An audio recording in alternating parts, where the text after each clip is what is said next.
Jackson trying to escape and run for it, and he's got it and more. Lamar Jackson down the sideline. Will they give it to him? They will. Touchdown, Baltimore.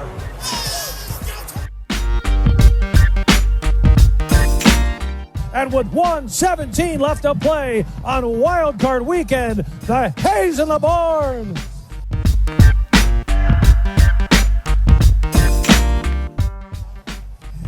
Oh my God! I wish you guys could. I wish we had a camera in here so you could see what we're doing. We're just a bunch of clowns in here. How much fun is that?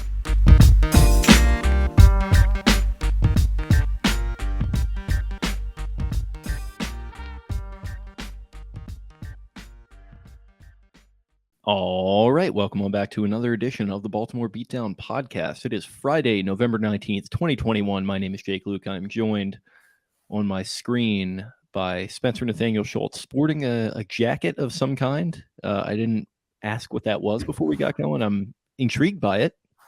Dopest by Dom, baby. What is it? Nice little jacket.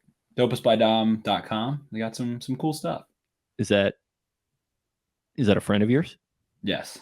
Okay. You have a lot of friends that have like brands and stuff that you can get behind. I feel like I don't have the best friend brand is Moonlife Clothing. That's my number one. It's my buddy Nate. He's from Hampstead, Maryland.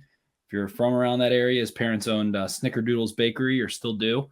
And he did like screen printing at Towson, and he does incredible graphic design. Like he'll design posters for John Mayer concerts, or for I think he had one for an individual show for the Grateful Dead, whatever their new iteration is called. Dead and Company. He had one for them as well. He does like some awesome posters. He's done logos for like IPAs and all kinds of stuff. He has a clothing company called Moonlife that they've got some cool stuff too. That's my best. You got Sam Cuts. I got nothing of the sort. I get no discount on haircuts. I get no cool clothes. If I'm ever in the need for a house, I got a hookup there. But other than that, I'm not really sure what. Eric Jacoby Real Estate. Yeah. And, well, if you want to go get Sam Cuts, then go get Sam Cuts. You've never wanted to. Listen, maybe I will. But isn't there a waiting list? Not a waiting list. He's not taking many new clients right now. Okay. But he's popping. I am in the market. I've been doing sports clips the last couple times, and that's fine. It gets the job done, but I like to be a little more pampered. Hey, nothing. Oh my God, he'll pamper you so good. Nice hot towel, nice clean shave, beard maintenance. You're pretty good with your beard. Mine's squirrely right now. I haven't brushed it today, but he's cleaning me up next week. I'm not allowed to touch my beard. I am the number one butcher of my own beard. Like I am the worst beard maintenance to oneself that exists on planet Earth. I'm so bad at it. I always end up having to nuke it because I just can't. It's hard to find the cutoff, like when you need to stop. It's hard to stop. It is hard, and you have to be extremely judicious with how you use the clippers. You do have to apply, beard cream or oil, whatever you use. Scissors are key, like little tiny scissors. Just go through, shape it a little bit. That's the key. Yeah, and don't overshape. You would rather be undershaped than overshaped. At least in my opinion. I don't love the super well-groomed, soccer player where they've got it faded down half their face. I'm just like, what are we doing here? Like, you got a beard or not? Exactly. Plus that means you're doing it like every other day. Yeah. It's just, come on. What are we trying to put off here? What was that? That was a little advertisement that popped up. Okay, well, we are off to a firing start here. 3 minutes into the show, we've talked about your friends' businesses, my one friend's business. We've talked about beards. How's everything going, bud? It's been a little while since we have chatted, in fact, actually. It's going good. The daylight savings, just been killing me. Just been really killing me with the dark evenings, but Sleepy Boy season is upon us, and it's good. Made the trip down to Miami for the Ravens game. Haven't been on the pod since. We don't need to rehash the game a bunch. We've done it on Twitter. There's tons of videos have been made, and I did watch it Wednesday on Thursday today, and gone through all that stuff. But let me just say that Miami Dolphins tailgate's number one. Incredible place to be. Truly South Florida experience rolled into one. It's like a South Florida sushi roll. tens of thousands of Dolphins fans tailgating. Did not expect that at all. Definitely a good bit of Ravens fans, of course, but just 150 tents, booze everywhere. There was like a construction company that had like 6 tents set up, and they just had a bartender. You just walk up, tell them what you want to drink. They hand it to you. If you have cash, you tip them. And they were giving out like t-shirts. The showmanship of like the Miami Dolphins fan. There's Big Sexy, who wears a gorilla costume and is like 6'10" with the gorilla costume on. Big dude, fully just vibing. People that are like very violently painted, like war Dolphins paint and stuff. All kinds of crazy stuff down there. DJs, South Florida rap, bumping, speakers that were deafening everywhere. A lot of good vibes there. Ended up meeting up with a longtime friend of the show, Spencer. Got to get together with him at halftime and went down into the lower level. The stadium itself is like, it's a lot of concrete, but it's cool. The colors are very cool. The white exterior facade is very cool. Their field is, oh my God, so chewed up and bad, probably because they share it with the Hurricanes, but that was cool. Then it led to leaving the game after obviously a disappointing loss, and whatever the hell that clunker was. Felt like me and you both felt like that would be kind of a tough game a little bit on a short week, and then the Ravens would pull it out. It was certainly a tough game, and they did not pull it out. That stadium has no metro system to it. There's no, I don't even know how to describe it. Like FedEx, there's this really big situation that leads back out into roads, whereas Hard Rock has just like a highway and a small little ramp that leads to the stadium. Couldn't get an Uber for over 2 hours. It was mayhem leaving the stadium. I saw Alejandro Villanueva and his entire family like talking outside of the stadium, which was funny because he's actually he's married to a friend of mine's friend. Really? Yeah. Well, his entire family looks just like him, but like normal sized, like 5'10", 5'8", maybe a 6 foot or 6'1" in there. There was several guys that looked identical to him. Same complexion, hair, like disposition, kind of like smile. And then he's just literally a bear amongst, chipmunks. And he was pretty exasperated about whatever he was talking about. Very animated.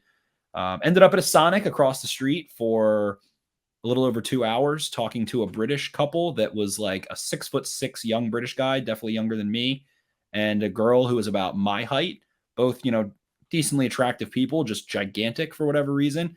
And they kind of just started talking to us about, fast food, and talking about how basically their favorite food is American fast food, even in Britain. And it just led me to continue my thought process of what I've heard, at least, that British food is absolutely horrible. And they love Wendy's and Sonic and McDonald's and Burger King and Chipotle. And apparently that's what they eat a lot over there. So I had a really long discussion there. Once they get into adulthood, maybe, but what they're fed as they're growing up, I think maybe a little bit on the healthier side, which maybe would explain some of the disparities that we see as far as body type with what we see over here versus what we see over there. I feel like they also live a more active lifestyle in terms of like walking. I feel like that's Europe in general. They have more like village setup, so you can kind of. When I was in Europe, it's pretty striking, like how different like the town setups are. You can bike anywhere in most of your towns. They're a lot smaller. A lot less dependent on cars, which is interesting. Yeah, exactly. But we love our cars over here and our Big Macs and all that stuff. So I kind of felt like I was in the twilight zone there. I didn't drink a crazy amount, but I definitely had a few beers during the game, and that started to wear off. Then I was just there until probably 2:30 in the morning. Finally got back to the hotel, which was in South Beach, which was really cool. Got some good Cuban food and walked around there on Friday, and then went and visited some family and friends. North Florida a little bit more towards like the Fort Lauderdale area, Boynton area. I was there all weekend, but Dolphins games are insane. Highly recommend going to those. They have horrible infrastructure, but a really great time other than that. So it was worthwhile. And so a lot of Ravens fans were there. A very sloppy game, a very tired game. A lot of talking points from that. And it's at the end of the day, the Ravens are 6-3. They lost. That was the first game they've lost to like a bad team in the Lamar Jackson era, right? Like, yeah. I mean, the Browns wound up being a bad team in 2019, but that wasn't nearly the same, I don't think. They were 8-8, right? They were like 6-10 that year. 6-10. But they started off like the same as the Ravens that year, I think. And they were the week 2 game. But at that point, it was like they were 0-1 or 1-0 or whatever. Mm-hmm. And they fell. That was the Freddie Kitchens year, and they fell apart. So yeah, but Dolphins were 2-7. That was a team that it was the first clunker. Like it was the first game where they just went out. They were handily expected to win, and they just dropped the ball. Right. And lowest point total of Lamar Jackson's career. Everybody's been going crazy about, the cover zero stuff and all of that. And I don't know. There was just so many plays that were just slightly off, slightly bad execution. Am I being like maybe a little too rational or a little too like calm when I say I'm kind of getting tired of this whole like we walk out of a game and we have to have one like big grand takeaway from it? It kind of, because like this whole cover zero thing, it's starting to remind me of the 7 defensive backs thing, and like that wound up being rubbish. So I'm just like, why do we have to have this like scheme take? Like they did one thing and it worked that night, and it's probably not going to like be the same moving forward. I agree. The only thing I would add in the counter is that like the Bengals had some success there too. Brett Coleman had a video that he labeled like the Dolphins ran the same blitz 35 times, which isn't true, but a lot of it was the same principles. It was different guys that lined up in different places, some different things, but they had beaters for it.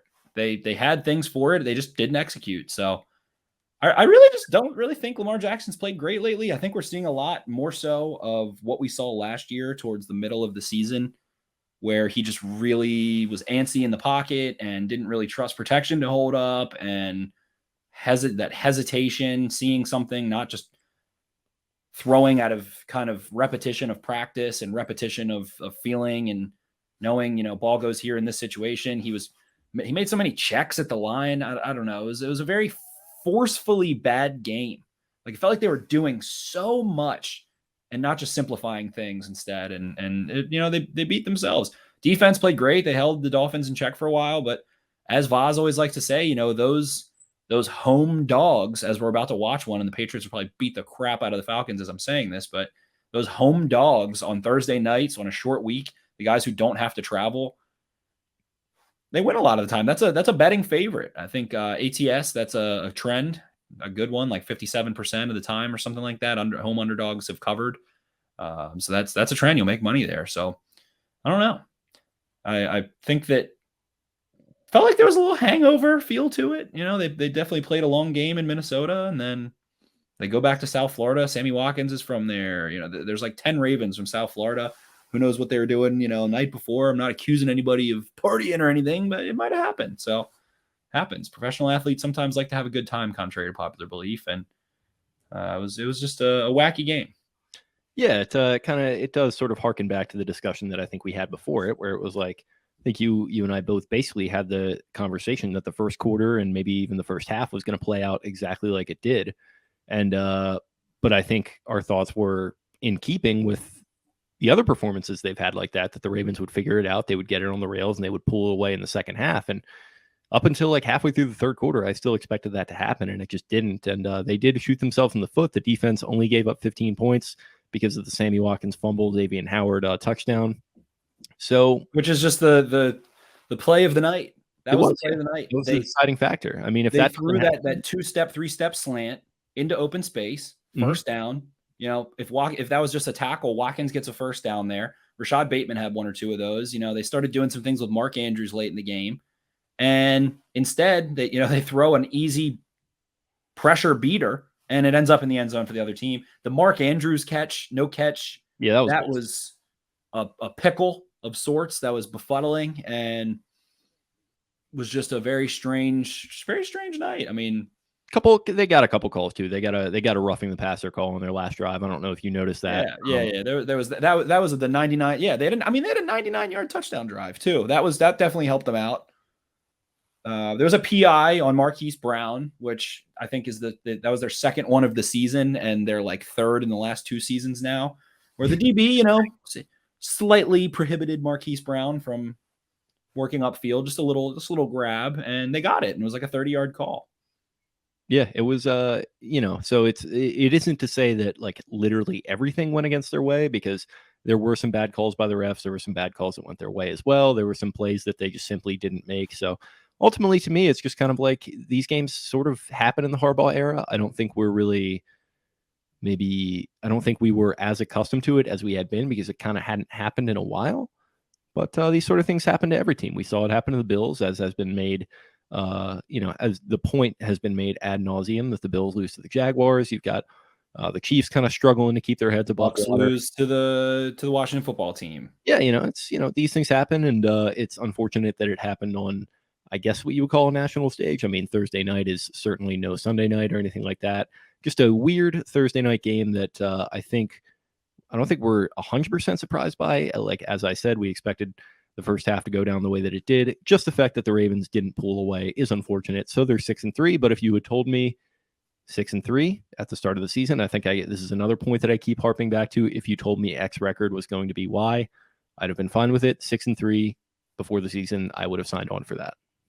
Spot on. And again, I just think if they lost to the Vikings and beat the Dolphins, a lot of people would have a different taste in their mouth at that 6-3. I think that the fact that the Dolphins had a bad record shocked them. But when we had Dan Oyefusi on, I said to him, I was like, what is up with this defense? I mean, they've got Javon Holland, who we saw play like an all-pro, who I said in that interview is playing outstanding football. Byron Jones, a very good physical corner. Xavier Howard, the Ravens wanted him. Maybe the worst thing the Ravens did last week was not acquire Xavier Howard so that they don't lose that game. But just kidding. But they also, the guys up front, Agba has been a borderline all-pro this year. Wilkins, Jalen Phillips, the rookie that we talked about a ton on this podcast.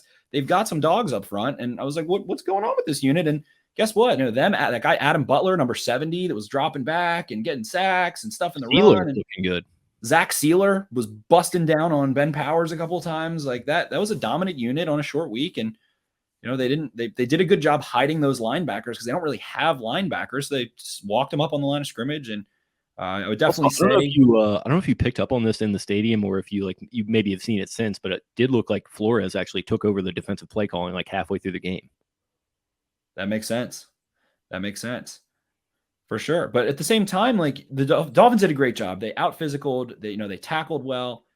The Ravens did it's like they don't have anything to beat screens. What do you do to beat screens? You throw or beat the blitz. You throw screens, you move the pocket, you go wide and run those slants. Like you take deep shots. They did all of those things. The speed option to Devontae Freeman at one point, they ran 2 speed options. That one was the first one was a check. I don't know, whatever. We can talk about all that stuff. But at the end of the day, I think the one thing I would recommend watching is Brett Coleman's end of his video.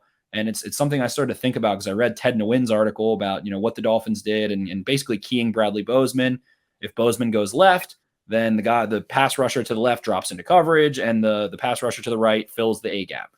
So what the Ravens need to do is marry that so that you can manipulate the same way that Wink Martindale or Brian Flores wants to manipulate your pass pro.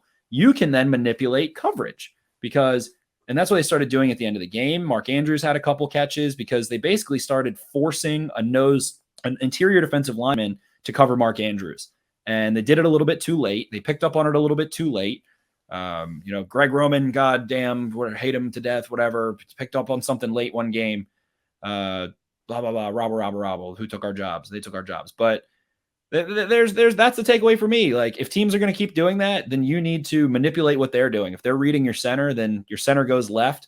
The nose tackle who drops into coverage, throw at him, make a nose tackle cover. And they started doing that. So I think they'll be all right. Mark Andrews had some pretty reassuring words this week, I thought.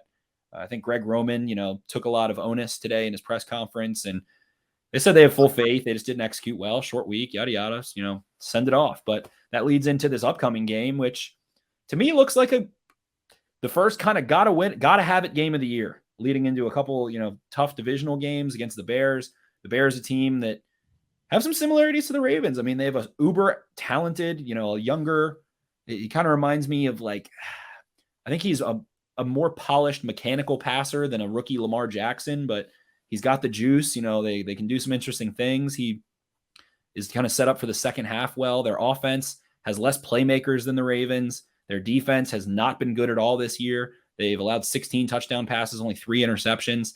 So they're an ailing unit, and they've been losing a lot of games. So I think there are some similarities between these teams, but with these divisional games coming up and the fact that you just lost to the Dolphins, I think this game's a bit of a gotta have it because you have an opportunity to not go into a desperate stand against your divisional opponents, to not make the Browns feel fantastic before you play them.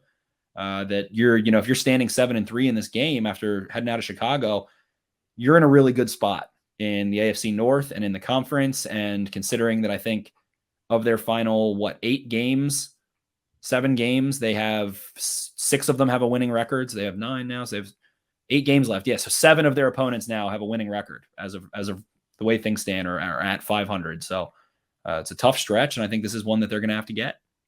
Yeah, I agree. It's 6-3 would have been fine, but you definitely want to be 7-3, and you've put yourself in a position where this is going to have to be that game where you get a win. And I think, unfortunately, it is kind of a tough spot with Fields actually trending in a little bit of a nice direction here. He had great. Yeah, really good performance against Pittsburgh. He's kind of coming into his own, it feels like, a little bit, and that defense is talented as all get out.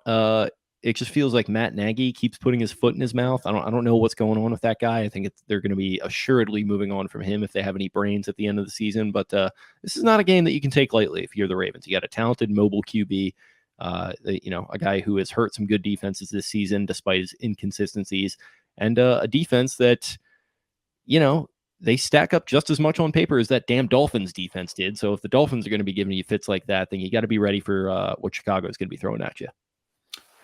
Certainly, like I've said, that Dolphins team, the Ravens, and the Patriots, I think, have similar defenses. I don't think the Bears, and it reminds me of a similar situation to what the Raiders found themselves in last week, in likening them to the Bears. Everyone's screaming, why are you not using too high against Kansas City? Why is Gus Bradley not using the too high structure that everyone thinks is, limiting Patrick Mahomes and all that good stuff? But it's like, you can't install an entire defense and execute it the same week of a game. You can't do that. And it starts with being able to fill the run and fit the run. Because let's say the Raiders go too high, they spread things out, light box, it's Brandon Staley delight, Vic Fangio delight, and they don't understand their assignments in the run game, how to properly squeeze edges and where the DBs need to fill and where the linebackers need to fill, then you're just going to let the Chiefs run the ball, and they're going to go off of the run and be able to murder you when you start feeling, desperate about that situation. So expecting the Bears to be able to come generate this pressure look with a week, with a week and change, they've probably had 4 real practice days. They haven't shown that this year. And if they do it, it's going to be rinky dink. It's going to be half-assed. So I don't expect that to be the case. I think that you stick to your identity in a lot of ways. You can see some teams blitz within structure really heavily. We've seen Steve Spagnuolo, the Chiefs defensive coordinator, have some really heavy blitz game plans, some really heavy, conservative game plans. Wink Martindale, guess what? He has a too high structure. So when they play the Chiefs, they had that in their defense. But Bears, not so much.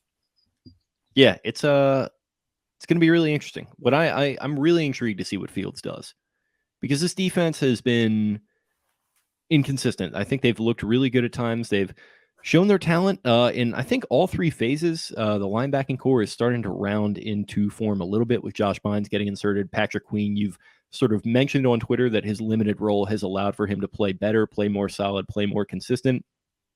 Front 7, interesting year from them. Owe has made a ton of splash plays. He's been quiet during stretches, but I believe he had a sack the other night. Houston had a sack the other night. And the secondary, they've been good as well, but like at every single level, you're talking about tackling issues. And that still is kind of a problem, it feels like. And that's tough against a quarterback who has made some of the plays that we've seen Fields make with his legs.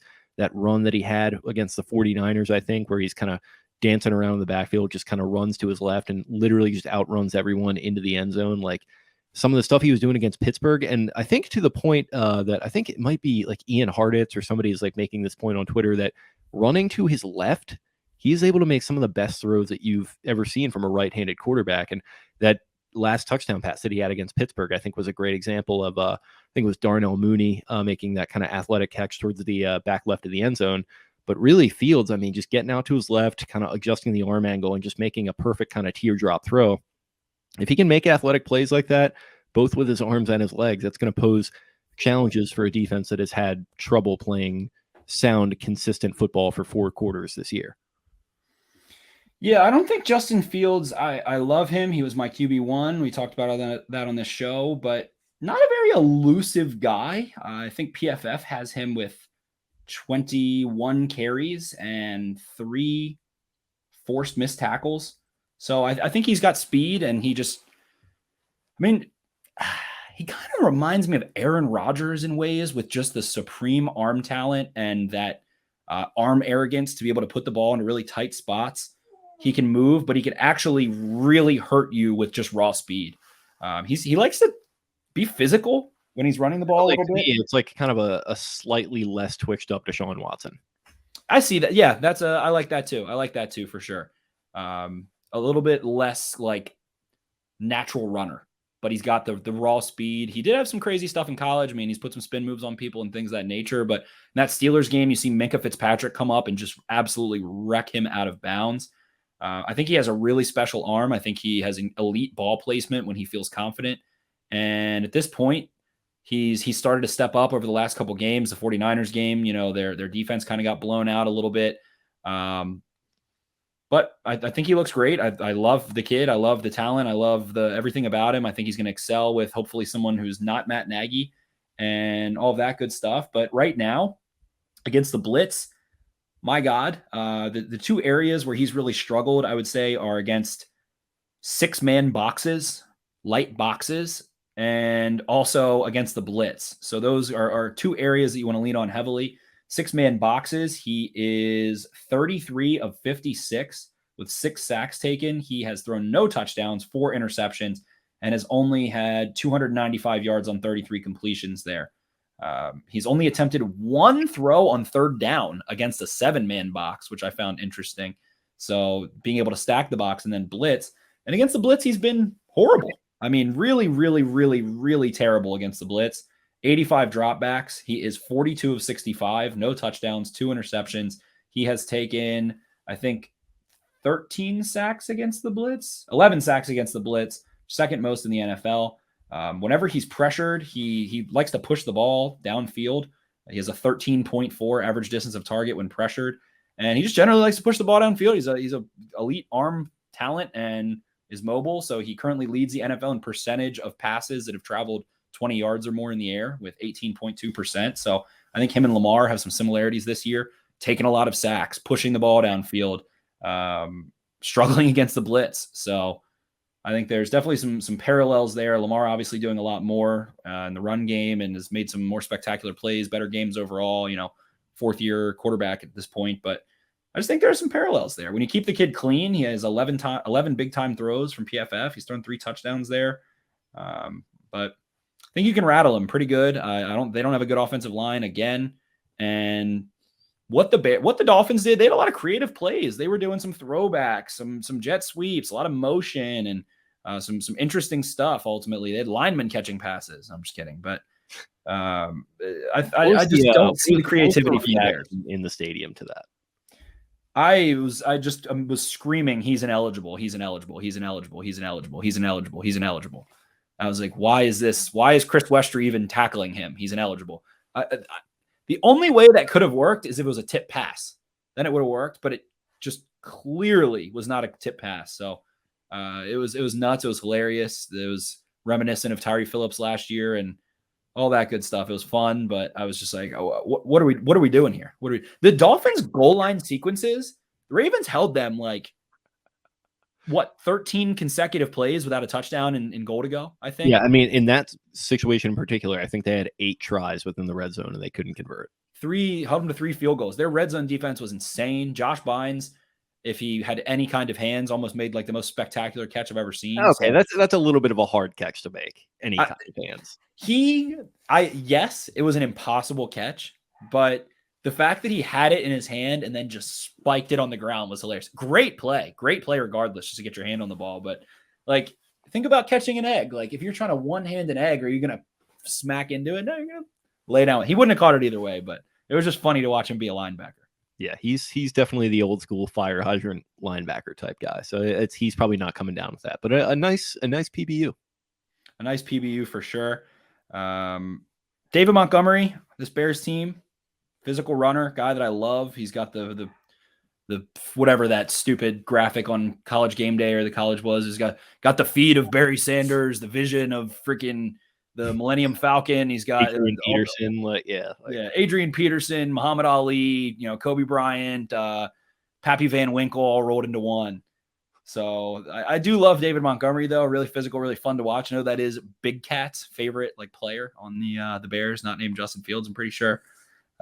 Really fun to watch there, but this Bears team just doesn't have a lot of creativity overall. It's like they're so resilient to use any kind of option or RPO or sprint out or play action or anything to aid Justin Fields, which honestly might be good for his development in a way, like throwing a kid in the deep end of the pool and saying, swim or drown, and then getting someone who will now incorporate more creative things into this offense next year. So getting some of that experience in the straight drop back game and some of those things. But at this point, I mean, if they're just going to pull out the whirly birds and have a bunch of great trick plays, I don't know what to say for the Ravens.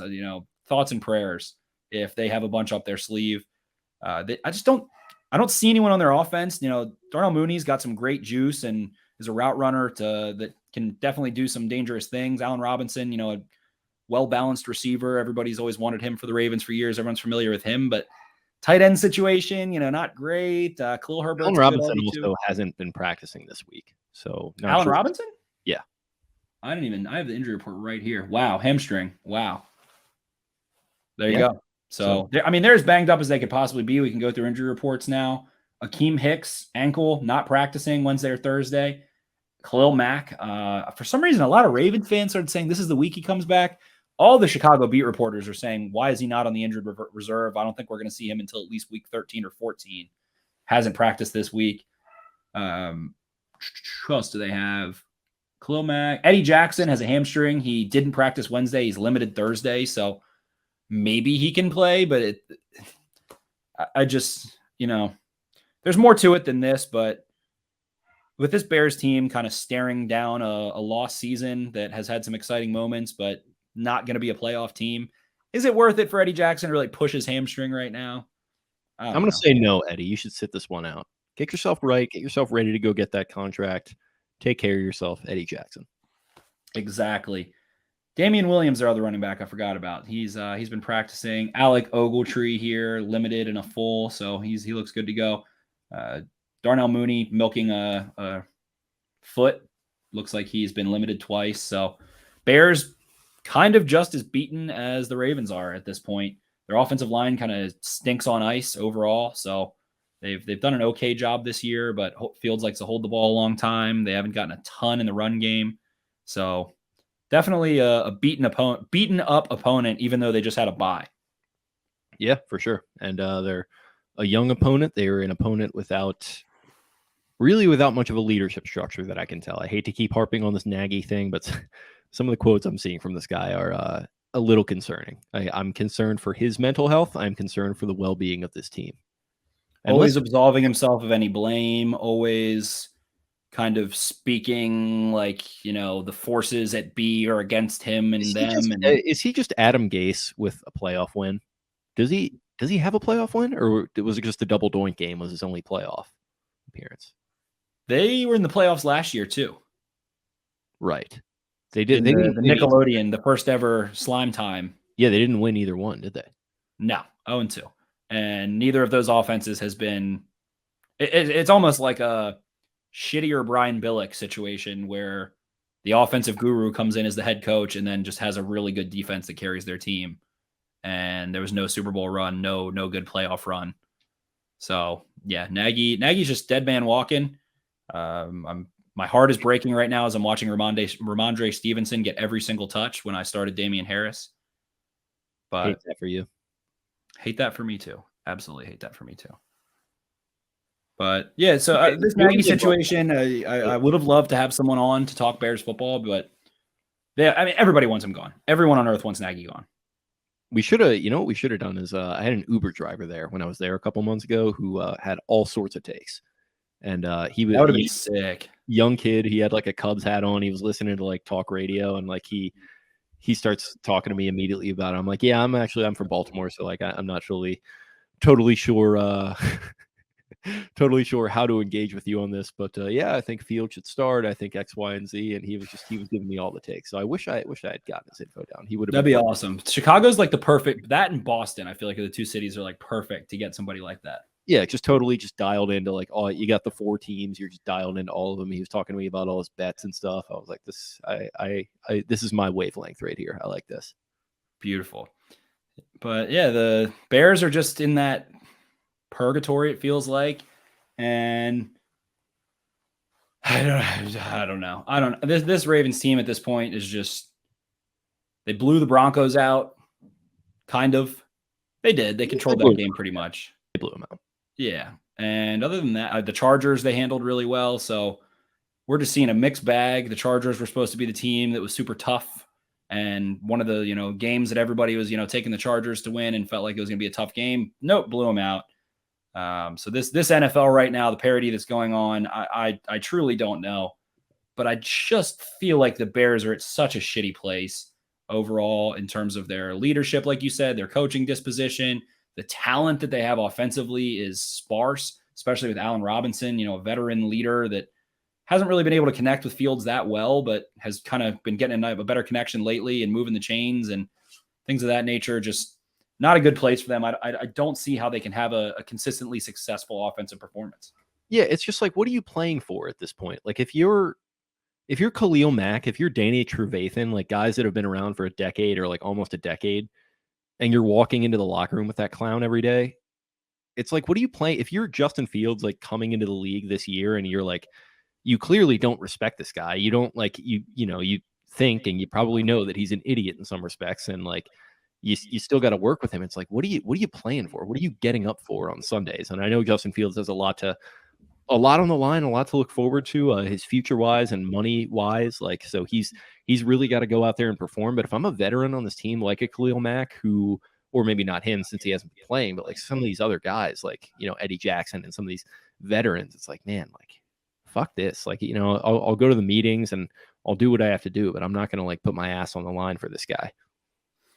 Yeah, it's dead man walking as a coach. And there's the one thing that really bothers me is just kind of like there's all these stats about trends. Lamar Jackson 25-2 the first time he plays a new team, and the Bears are 0 for their last, I think, 13 coming out of the bye, if I'm not mistaken.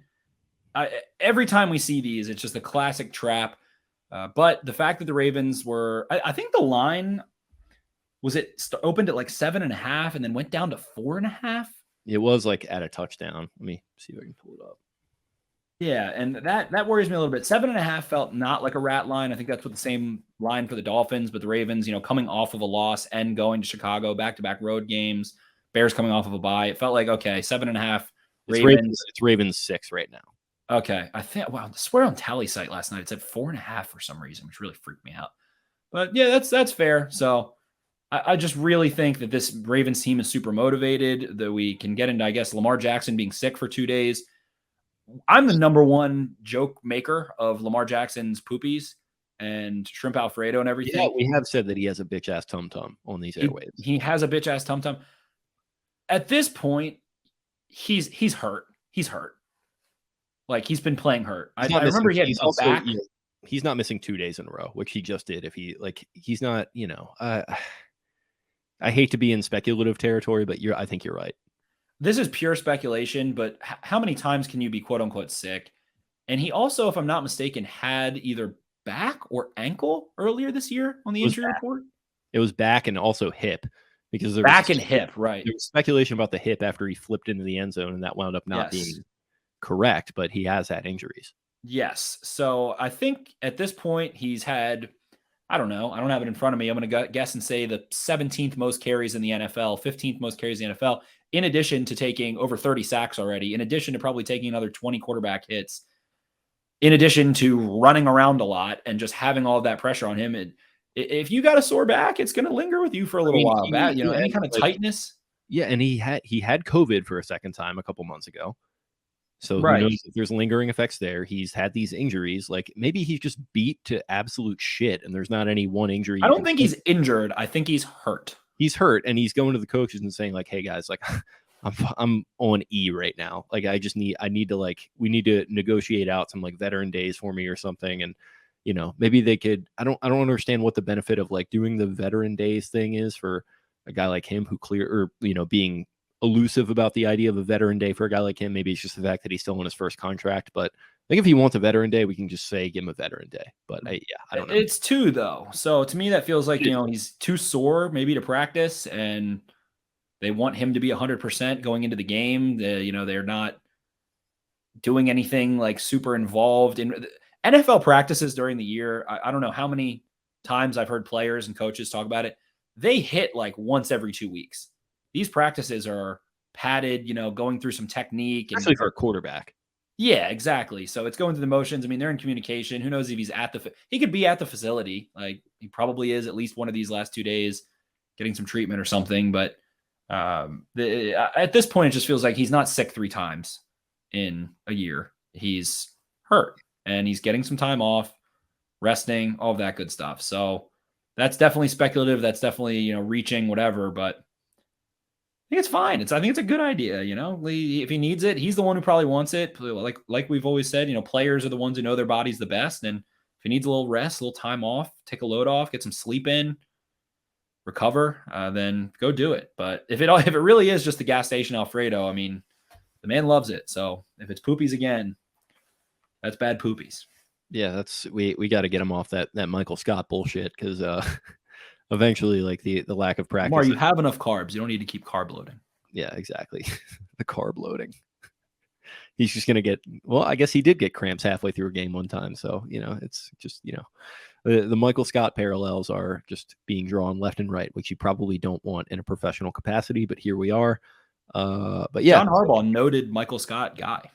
True. Also, John is he's plugged into the scene. He's got his Ted Lasso things going. He's paying attention. So good for him. Good for Lamar. So he was on the injury report or the illness report, whatever you want to call it. He missed Wednesday and today, Thursday. So we'll see what happens tomorrow, Friday. But it sounds like he's fine. He's on track to play, but it is just kind of a situation we wanted to keep monitoring. Nothing really too notable otherwise that on the injury report.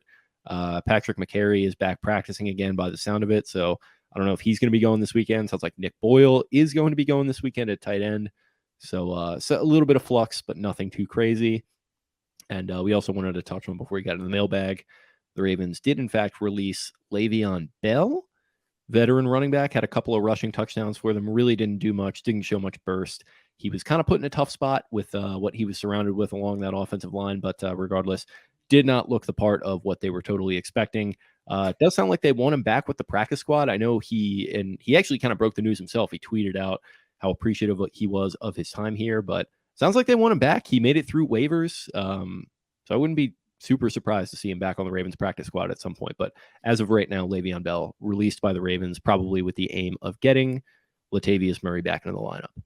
Had a nice game against the Vikings, had some big boy runs. I just think that him and Murray fit a very similar. You know how he had those big boy runs? Because they kept him on the bench and they kept his legs fresh for that whole game. Fresh legs. Oh, yeah. The fresh, cream fresh. That's a story I'm tracking at all times. This is what the lamestream media doesn't want you to know about running back freshness in the fourth quarter. Exactly. But him and Le'Veon Bell to me, as I watch Matthew Judon playing in coverage, as he always does, letting up a completion. How working those sleeves, by the way. Those are spectacular. I'm an elite level Matt Judon fan. Everybody knows that. And I love the red sleeves. He's basically kind of stolen Julian Edelman's thing, in my opinion. Julian Edelman used to just wear those blanked, murdered out red cutters, plain gloves. And that was like part of his persona, I feel like. Yeah, and he would have like the shortest sleeves possible. Like he would like Michael Bennett that shit and like have like no shoulder pads or sleeves, but like the loudest like red gloves. Exactly. And Judon, one of only 2 Patriots on the field with red cleats as well. So he's just really playing into the whole red aspect of their jersey, which I feel like hasn't gotten enough love through the years. So shout out to known fashionista Matthew Judon. Interesting that Bill is allowing him to do that. Bill loves that shit. None of the other players. I'm looking at the screen right now. None of the other guys are doing it. I don't know if Bill does love that shit. You should check out the new Seth Wickersham book, by the way. Plenty of great Bill Belichick stuff in there. Bill Belichick, known and documented coach, saying, "Why are we not celebrating enough when our teammate makes a play defensively?" He was, yeah, that was in his football life. And, exactly. Yeah, so, Bill fucking loves Matt Judon. I bet the way he talks about him is like the way I talk about him. Yeah, it's just even beyond. Really good player. He's just tremendous, and I love the way that he wears his sleeves. I don't know if I could really pull it off because I like to cut my sleeves off. It's just a little more pragmatic. I don't really care about the fashion aspect of it, but yeah, if we can get back into a little more football talk, I would really appreciate it, guys. Here, because just that's what we're here to talk about, right? Not here to talk about Kansas City. All right, we're on to Cincinnati. Cincinnati's what we're here to talk about. So it's just the one thing I heard him say about Judon was he was like, yeah, I mean, it was just as plain as you could see. He's been the best player on Baltimore's defense the last couple of years. And when you're going back through the film, you just see him stand out time and time again as the best guy on that defense.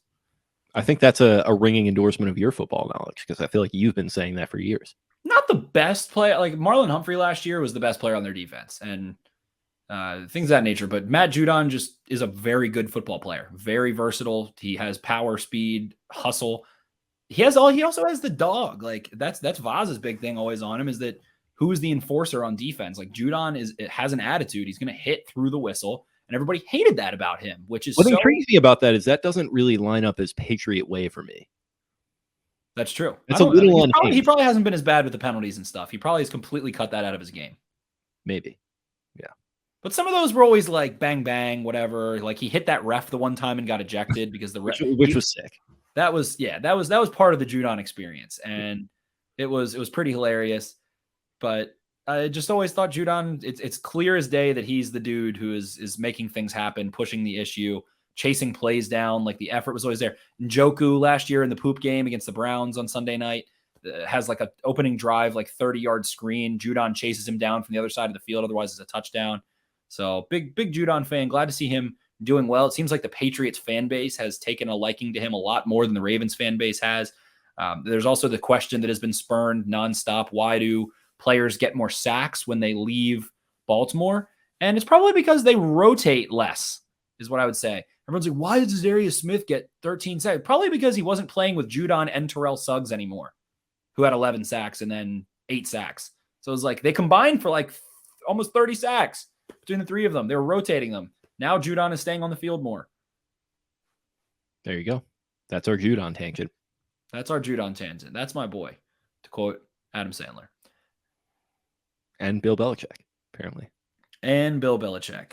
And my phone just died because it didn't charge when I plugged it in before. So guess who's going to have to pull up the mailbag questions on their phone? That's very convenient for me because guess what I was watching the game on? Oh, my God. I can handle it. Okay. Jim. This is where you go split screen, Jim, where you use the split screen on your phone. Yeah, they do have the picture-in-picture thing. That's true. But I use that a lot. It's a little too busy for that. Honestly, underrated. Like, obviously, phones are like having a computer. Like, there's that picture that's been circulating lately where it's like a computer, a Walkman, a TV. Like, it was this 80s dude that just had all the tech and he was decked out in like a funky suit. And it's like we have all of this in our pocket now. The fact that I can picture on my phone watching a sports game while like scrolling on social media or reading an article or something is just, we are living like, this is as close as utopia as it gets. We're living if you watch like Back to the Future, and like I remember watching that as a kid thinking like, oh, look at all this like maximalist technology. Look at all like the dials he has on like his amp and like all the fucking like, detectors and shit that he's got going on. It's like, yeah, well actually you're just in 10 years, you're going to have like a little box in your pocket that has all of that shit and literally every piece of no buttons recorded in human history just in your pocket. And like, no buttons or literally or anything. Literally, there's no buttons on it. There's, nothing of that nature. You don't open a password to get into it. You just show it your face. And we're living in the future and a utopic future. Let it be known. Yeah, well, there's some dystopic elements to that and that specifically too, but we don't have to get into it. We don't have to get into it. No, we don't. Shout out to Zuckerberg. Okay, so we get in the mailbag? Let's get into the mailbag. Pick one Bears player to add to the Ravens. Mitchell Trubisky. He is on the Bills. I'm aware of that. I would go with today. I might go with Eddie Jackson, I think. I would go with Khalil Mack. Like I wouldn't even think about it. He's injured. I don't care. If I get one player from the Bears, I'm adding Khalil Mack, and I'm not thinking 1 second about it. I'm fine. I get that. He's incredible. Definitely more talented than any other player on their roster. But I think give me Eddie Jackson. I think give me that rangy safety that is smart on the back end. Let Chuck Clark go up a little bit more. Can do some interesting things. I think those are the top two answers. Roquan Smith will probably be a popular answer as well. I like Roquan a lot. I think he's a great coverage linebacker. PFF grade is a 50. Shocker. But I like Roquan Smith too. Any of their spine defenders, Mac is going to be a dominant player that can set the edge really well and just bull rush into the pocket. But I'm okay with the Ravens outside linebackers. I really think in the position they're in with Deshaun Elliott being down, I'm going to poach me some Eddie Jackson. I think that's going to help that secondary prosper. I'm just the best player available guy. And Max still, he's sneaky, like not old. He got drafted in 2014. Was he like 30, 31? Probably 30. I would guess 30. Yeah, I think he's got some good football left in him. And if he were to get out of that black hole of despair that is Matt Nagy, I think he could really start to capitalize again. And elite level run defender, elite just bulldog. Like he is just a human pit bull. Him and his like he might still be in his prime, but in his absolute prime with the Raiders, like he is one of the most dominant like linebackers I think I've ever seen. Bull rush, like arguably a Mount Rushmore bull rush for a outside linebacker and edge defender. Yeah, he is 30 and 30.7. He was born in February. Yeah. Okay. So he'll be 31. Yeah. Okay. Yeah. I would take him a lot. And the same thing. If you go pretty deep into Bears Twitter and are roaming around, I actually saw his name trending like right before we started recording. They hate him. They hate him. I'll take him. A lot of Bears fans hate Khalil Mack. And again, it's just listen. They expected him to have the last 3 years. He had 2019 9 sacks, last year 10 sacks, this year 6 sacks, missed a couple games. He wears sack. You know why he wears the number that he wears? Miss Ray Lewis. Well, you know what? He needs a home this next season. He's a free agent. You can forget but if he's looking to get out of that fucking train wreck, hit my line. That was from Elliot_Erskine, by the way. Love that. Yeah, Mac can't go wrong. Eddie Jackson can't go wrong. Offensively, I think the only one you really want is Robinson. I don't even care about that. I think I would take David Montgomery. I would take Robinson because running backs don't matter. Turk Banks. Is the O-line? Yeah. Turk Banks says, is the O-line awful? I would say talent-wise, yeah, they kind of suck. With Tyree Phillips in, it's pretty bad. Yeah. Pretty bad. Ben Powers, I was the leader of the Ben Powers train. Good Lord, Damian Harris. Let's go. I was the leader of the Ben Powers train. That train has completely derailed. I want anyone other than Ben Powers playing left guard. Arguably dumbest play of the season was not Ben Powers' fault, but last week against the Dolphins where Zeitler and Powers pull into each other. And everyone goes, why is Greg Roman calling an outside zone on 2nd and 17? And it was because Lamar checked into it because they were about to basically, there was 3 defenders to the right. And there was 4, like to the right of Bradley Bozeman, there was a tight end and 3 linemen, including Bradley Bozeman, and Powers was going to pull. So it was going to be a 5-on-3, not including the running back. And then Zeitler just mashes into Powers. They hit each other. Comedy of football. Anyway, offensive line, Villanueva. Villanueva is he is a home run hitter. He is a prime, like Chris Davis tackle. He wants to bust you down with his length and dominate you on a rep, but it is such an aggressive, he's so hyper aggressive in his sets and his usage of his hands and just like how big he is that when he misses or if he doesn't win hand positioning, he lets up like a quarterback hit. Like when he loses, he fucking loses. But I do like Villanueva. I think he's good in the run game. He just has like 6 reps a game that are bad total, and they're bad. But other than that, I like him. Power stinks on ice. Bozeman doing a good job. Zeitler above average. Tyree Phillips probably 5 to 7 worst starting right tackles in the NFL last week. Don't hate him at guard, but just right now, like Bozeman's the only one I would say that's playing at like a top 10 level at their position.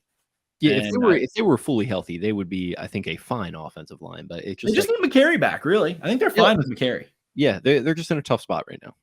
Very tough spot, for sure. They get Boyle back. The thing with Boyle, though, to me, I'm sure we'll get some questions about this. The thing with Boyle is like even Mark Andrews talked about it in his press conference. Like Eric Tomlinson has been a damn good Nick Boyle replacement. Oh yeah, like, Really, really, really solid. Not as dominant, but really consistent. Combo working as that inline classic Y, tight end inline blocking, run blocking. Done a really good job. So I don't know, man. Let's see some packages with the three of them and Ricard and Lamar back there and see what happens. I agree. JPZ_000, top tackles and guards coming into the draft this year. I've only watched Ekwonu from NC State, and I feel unfortunate that I've fallen in love with him because I feel like he's going to go way earlier than they're going to be picking.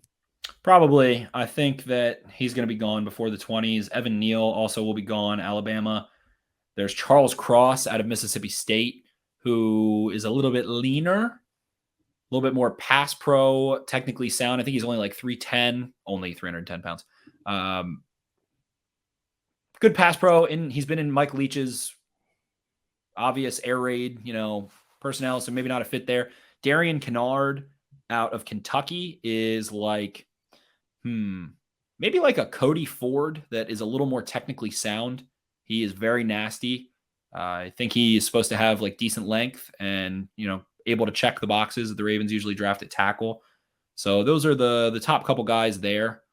And I don't think we're leaving anyone out, but Okonkwo would be awesome. That's what they need. Oh, also the gentleman out of Minnesota, Daniel Falele, is 6'9", 380 pounds, and is like a basketball star. He might be the answer. He is like a bigger, more nimble Orlando Brown. And if there's a team that is going to want that, it is the Ravens. He is 6'9", 380 and can move. Check him out. The real Jason Wilson. Scale of 1 to 10, how has Matabike played this season compared to expectations? I feel like you were pretty high on Matabike coming into the year. I think a lot of people would say like really low, but man, go watch the film. He has some great reps. Him and Calais Campbell both don't have the sack numbers and don't have the gaudy numbers at all in the box score, but Matabike is running things down. We saw that a couple times last week. He's chased down a lot of screens, done some really cool stuff, and has had some big hits on quarterbacks quite a few times, like some really devastating quarterbacks. Hit Kirk Cousins really early, really hard last week. Had one against Derek Carr. I think he's done a nice job. He's been playing a little bit out of position, a little more towards the A gap and into the B gap, like a two tech a little bit more. But I was expecting some more sacks at this point. I think that the moves are there, but teams are just giving the Ravens the business defensively. They're blowing assignments so quickly. There was 2 times last week where Jalen Waddle didn't have someone covering him. I don't know how neither of those resulted in like 50-yard gains, but they didn't because Jacoby Brissett's not that great of a quarterback. But I just can't. Like Campbell has had a dominant defensive year, borderline all-pro year as a pass rusher, as someone who stunts, as a run defender especially, has 0 sacks. So I would say Matabike on a scale of 10, I'm going to go with like 6.5, maybe a 7. I think that he's done a good job. He hasn't been as dominant as I expected. He hasn't had the, sack numbers I expected, but I think he's playing well. I don't think he's playing outstanding, but I think he's playing well. Yeah, not having your trained eye, but just based upon production, he's maybe a little bit under where I expected, but nothing like too crazy. So yeah, I would agree. B Rose 931 or no, B Haas 66. Will Ravens ever do more Lamar under center and 5-step dropbacks? I think, and you could obviously give a more trained answer on this, but I feel like with the offensive line the way it is, as we just touched on, I feel like you don't really want the longer developing stuff as of right now. So maybe like avoid that for the time being, but that could be something to experiment with when they beef up a little bit. So under center, and especially talking about what I've always called the offense, you want really athletic, good offensive linemen to run under center game. Like who runs a lot of under center? The Patriots, the Browns, the Vikings. The Vikings don't have a great offensive. The Saints run a lot under center. Usually that's going to be teams that have dudes up front that can quick set and are just going to maul. You're also able to run a little bit more effectively. You could put Pat Ricard back, but I was actually having a discussion with a buddy of mine, and he was saying how he just felt like the Ravens were dominating whenever they ran from under center. They averaged like 4.1 yards a carry or something.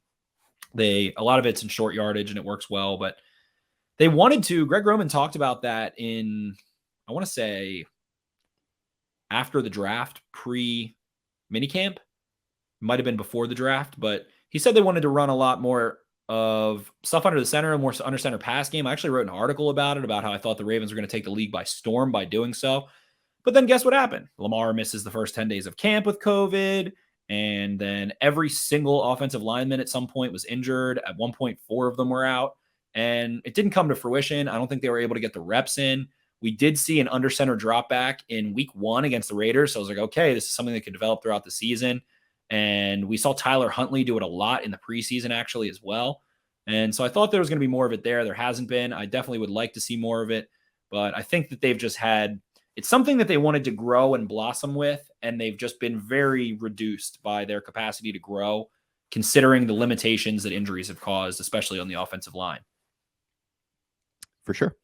B Rose 931. What adjustments would you make to help Brandon Stevens acclimate to his increased role?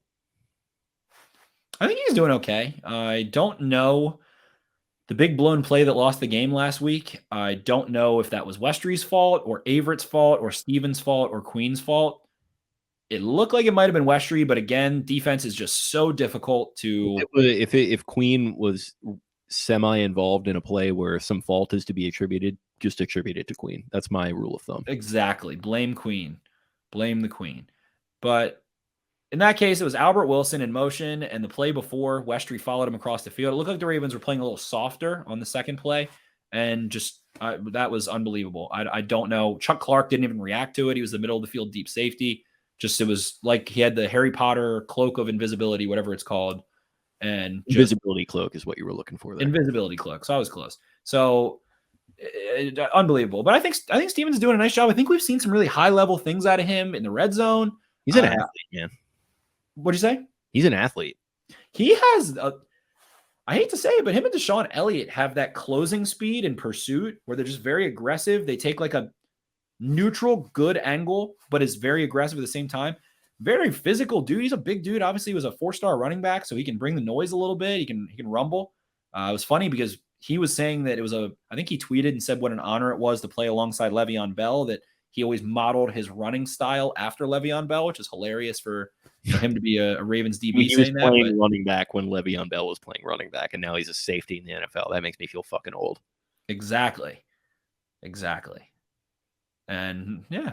So Brandon Stevens, I think he's doing okay. I mean, he's going to make some mistakes. He's a freaking rookie and a neophyte at the position, but considering that it's like not immediately Geno Stone or they need to acquire someone or something of that nature, I think he's doing okay. I think they're just going to continue to blow assignments. No Marcus Peters, no Deshaun Elliott. They're down 2 starters. I'm sure we probably have some questions about Jimmy Smith. I don't know. It feels like him and Pernell McPhee, they're just icing for the divisional run. Is my best guess. Which is fine with me. Adam Jones, 357, our 5-time Gold Glove winning, pie slinging, home run hitting motherfucker. I asked Jake already, but what team in succession are you on, Spencer? Do you have a team, or are you just kind of watching week to week? Because I have a theory. I think I told you about this theory when we were at the tailgate. And it hasn't happened. I don't think it's going to happen now, but it could be. It's impossible to root for Kendall at this point. Spoilers, skip forward. Spoilers, skip forward. It's impossible to root for Kendall when he like has what he did this past episode and is like going up there and doing the whole douchey. That was awful. It was insufferable. Plus what he did the week, I think the episode prior, maybe 2 episodes prior actually, with trying to go on that comedic parody, satire show and then crumbling in the server room. Just cool tweets. Just roast me. I can totally handle it. Guys, that was funny, and then it just melted into pathetic. So it's like hard to root for him. Logan is the P madness was insane. I'll tell you who I'm rooting for. I'm rooting for Tom. He's pissed mad. I'm rooting for Tom. That's who I'm rooting for. I hope Tom is in a rough spot. I think Tom's gonna make a big play at some point soon here. I think Tom has to be flipping over to Team Kendall sometime soon. If you look at the poster of the season, it's Kendall, Tom, and Greg on one side, and then Logan and the rest of the clowns. Logan, Shiv, and Romulus. You better be scratching your fucking head, Romulus. Fuck off. And see, Roman's just as pathetic because he's like, Daddy's going to do it. Daddy's done it before. Daddy's going to save us. And it's like, your dad is literally piss mad right now. Oh, hey, Mr. President. How you doing? That was funny, though, because he made fun of himself. He was like, it was, yeah, Kieran Culkin is such a fucking good actor. He's supposed to be a villain in a movie soon. He's in a lot of shit. He's in Fargo season 2. He plays a shitty little brother in that. So like it always kind of makes me laugh that he's found his way into this role. Then he was on SNL and he said, "My friends tell me this is a perfect role for me," and I kind of wonder what that's supposed to mean. So yeah, it's good. Yeah, I low-key kind of am rooting for Tom right now too, because the toilet wine monologue was a tough listen. I just want him to get into a better mental place. And when he asked Logan if he needed to hold the scepter for him, yeah, Tom is such a funny freaking character too. Just the way that he abuses Greg. We need to get back to that. I think there was the one scene where he goes into Greg's office and is just he's like, "They want me to bully you. It's done." Like he goes in, pushes his coat rack down, does all that good stuff. So that's who I'm rooting for. Tom Wamsgans. I hope I'm pronouncing that correctly. Yeah. When he's in front of Congress. Mr. Wamsgans. I hope I'm pronouncing it. Oh, I fucking love the show. It's great. It's great. That paired with Curb is just. I gotta get back on Curb, man. This season's just been easy to pick up, easy watch. I've heard it is. Yeah, I heard the most recent one was too. The one in 2017 kind of lost me a little bit, so I think I'll catch up on that, and then I'll catch up on the most recent ones. So yeah, got to get back into that. There you go. Fiore Lucas, on a scale of 1 to 10, what is your degree of confidence for this game against the Bears? I'm gonna go with a 7 out of 10. I think there are some concerns, but I just despite what they showed on Thursday night, I think this Ravens team has sand in their pants, and I think they're going to show it against the team that does not. I could say any number. Like I could literally say any number. This is a hard question for me to answer. I want to go like 10. I want to go 10. Okay. I like that. Commit. Full send. I just think that the Bears lack talent. If Allen Robinson's out and Khalil Mack is out and Eddie Jackson is out and Akeem Hicks is out, and you've got a rookie quarterback who struggles against the blitz, and the Ravens are coming off of a loss, and they're pissed off, and they know that they have divisional games coming up, I think they took the Dolphins a little lightly and not going to do that again. I guess on the same front, Zeege Batman, I got to read his question. If the Ravens lose this game, close or not, how worried are you? They could lose it. Like anything can happen right now. The NFL is just a big carousel of fucking parody and sugar plum fairies and unicorns and rainbows. I don't know. I feel like I'm living in the Twilight Zone watching some of these games. I feel like I'm having a fever dream. Like that's what the Dolphins game felt like a little bit, especially because I was there. It felt like a fever dream. I say, that had to be a shitty fucking game to be at. Never going to an away game again. Never will happen again. No, never screw going that. out. I have friends that go to like every away game, like the tailgate we're at. Those guys go to every away game. I'm like, dude, aside from like seeing other cities, which is cool, like I can't imagine the emotional investment. And like maybe in 10 years, I'll be like detached from sports a little bit more, and I'll be able to, and I'll have some more money in my pocket, so I'll be able to do that. You care more about like the us going to a game together than you do about the result at that point. Yeah, and that's great. And listen, I'm sure it's fun, but like, can you fucking imagine going to Las Vegas and watching that game to begin the year, and then having to get back on the plane with the scaries at McCarran, with all the people playing slots and smoking cigs around you in that fucking airport on a Sunday night? Forget it. That's your worst nightmare.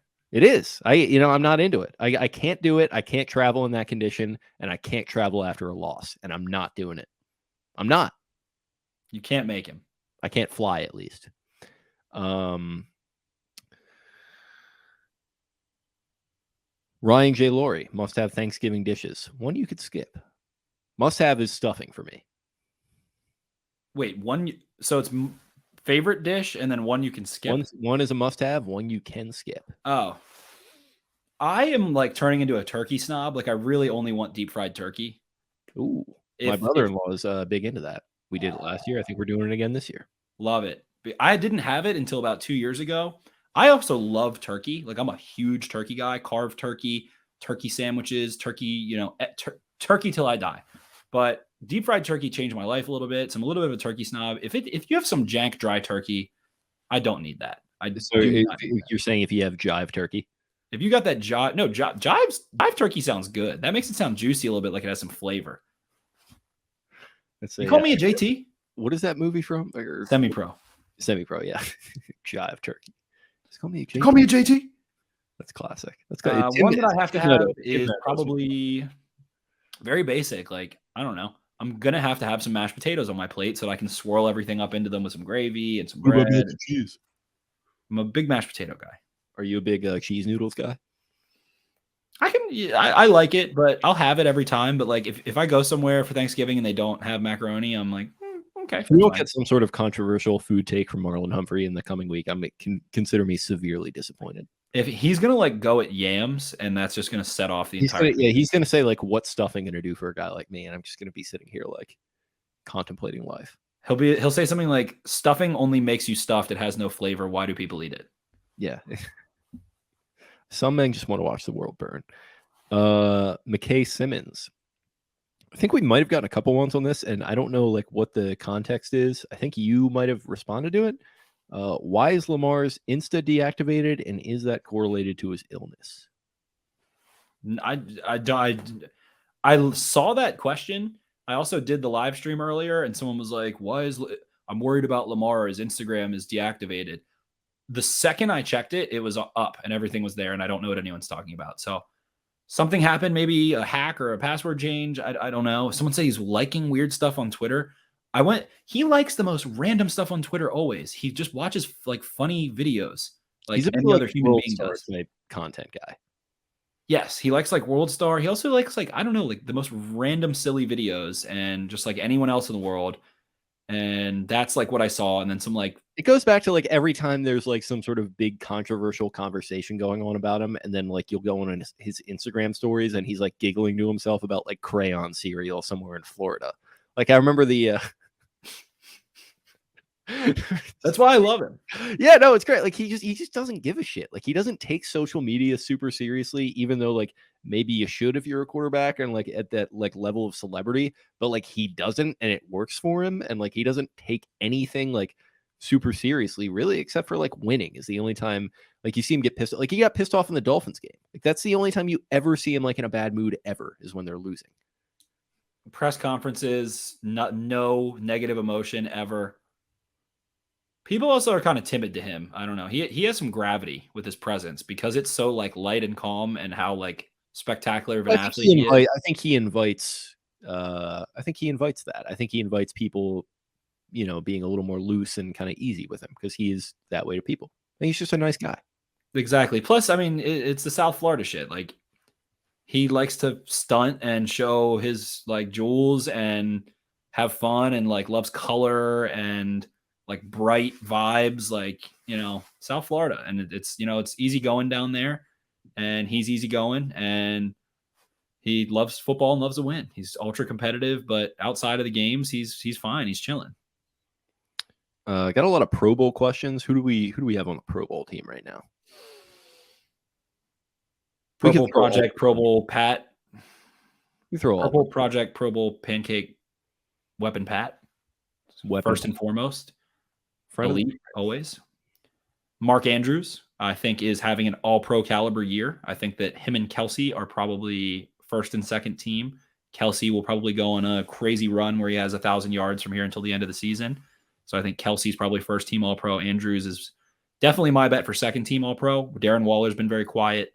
Kittle was injured for a large part of the year. He could definitely make some noise, but missing pretty much half the year, I think, kind of disqualifies you from that. So I also think Andrews has been a terrific run blocker overall, and there's really nothing to complain about with Mark Andrews right now.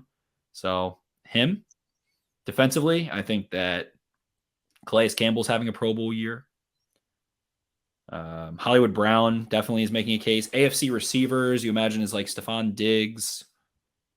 There's A.J. Brown. There's Jamar Chase. Couple other guys. So Hollywood could definitely be on there. Depends how he finishes the year. A lot of football left. Bozeman, I guess. A lot of Ravens fans are very high on Bozeman. I see him being voted very highly. I don't think he's the best. I think Creed Humphrey is definitely better right now. I think there's a couple guys in the AFC overall, but he's definitely like a top 10 center. And I think he's adored by Baltimore. So could see him in the Pro Bowl. Marlon Humphrey doesn't shock you just because of his kind of fame that he started to garner. I don't know that his play has been necessarily Pro Bowl, but I also don't think he's been very bad.